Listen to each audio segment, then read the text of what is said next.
Legionaries, mapagkumbaba na paglilingkod sa pamagitan ng pagkaya kay Maria.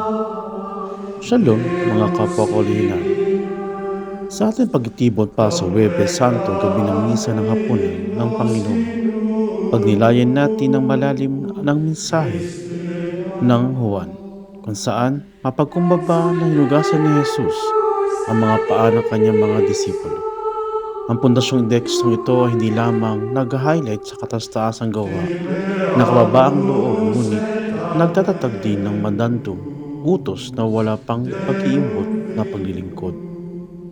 Isulong natin ang makapangyarihang pag-aaral na ito habang inaalay natin ang ating sarili sa paglilingkod sa iba na may pagmamahal at mapagkumbaba. Binabati kayong lahat ng isang makabuluhang Huwebes ng Semana Santa. Mag-ingat kayong lahat mga kapwa Legionaryo.